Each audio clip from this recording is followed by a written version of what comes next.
안녕하세요. 속전속결 로사쌤의 파이썬 기초문법 13번째 시간입니다. 오늘은 리스트 마지막 시간으로 2차원 리스트를 생성하는 방법 배워보도록 하겠습니다.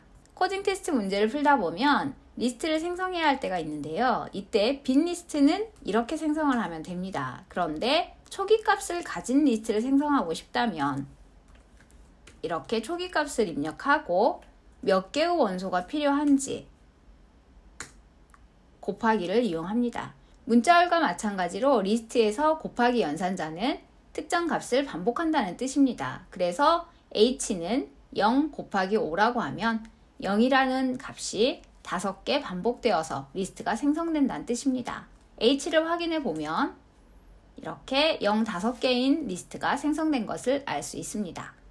그런데 2차원 리스트를 생성할 때는 이 곱하기 반복을 이용하지 않고 리스트 컴프레hension을 사용하셔야 합니다.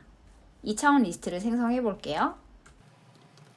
우리가 포문을 반복할 때 for i in range라고 해서 반복 변수의 i를 쓰는데요. 만약 이 i를 다음에 활용할 일이 없다면 굳이 변수를 입력하지 않고 언더바를 쓰셔도 됩니다. 그래서 언더바를 쓰는 이유는 반복 변수를 활용할 일이 없기 때문입니다. 이렇게 입력하고 가로를 닫으면 하나의 행이 완성되었습니다. 행 하나에 0이 3개인 리스트가 만들어진 것이고요. 이 행을 5번 반복하기 위해서 한 번 더 for를 입력합니다. 이렇게 입력하고 리스트 가로를 닫으면 이 부분이 하나의 행을 생성하고 이 행을 5번 반복한다는 뜻입니다.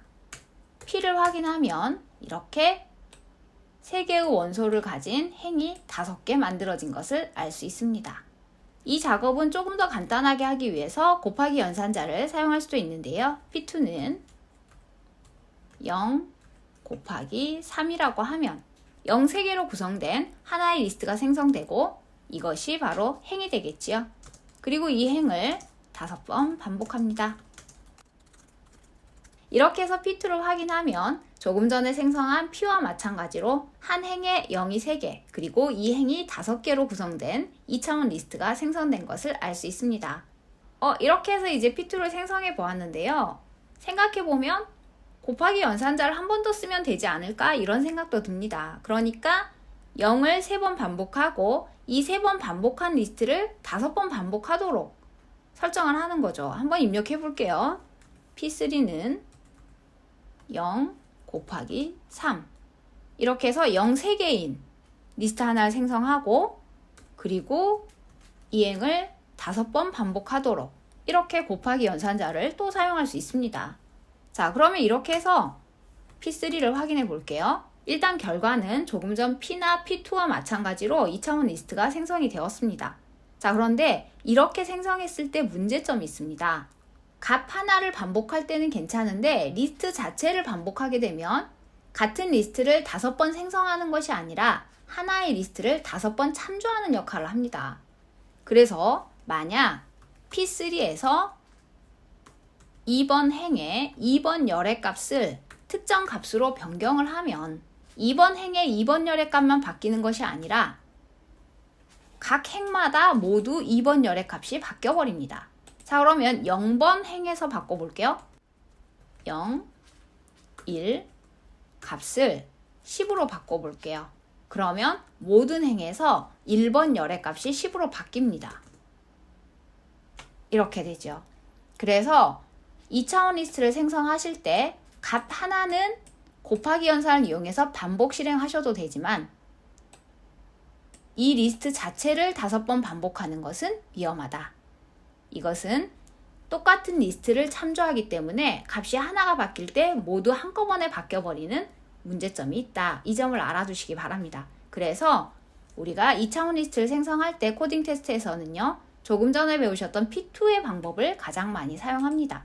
다시 한번 입력을 해보면 p2는 0 곱하기 3, 4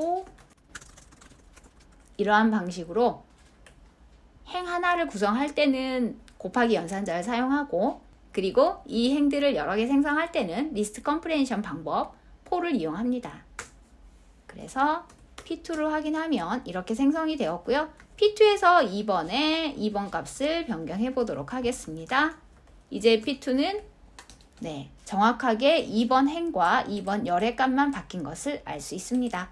이중 포물을 이용해서 각 리스트의 값들을 조합해서 2차원 리스트를 생성할 수도 있습니다. 우리가 지난번에 2개 이상의 리스트를 조합해서 새로운 리스트를 만드는 건 집이라는 함수를 배웠는데요.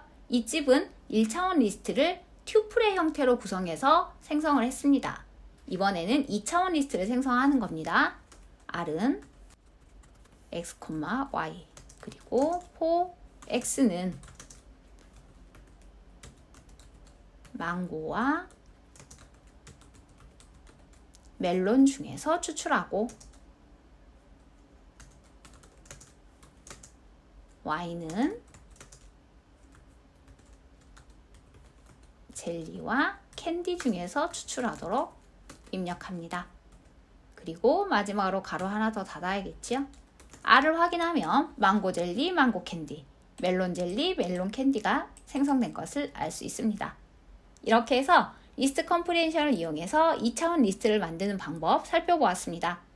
2차원 리스트를 만드는 방법은 코딩 테스트에서 정말 중요하게 사용되고 있기 때문에 꼭 정확하게 알아두시기 바랍니다.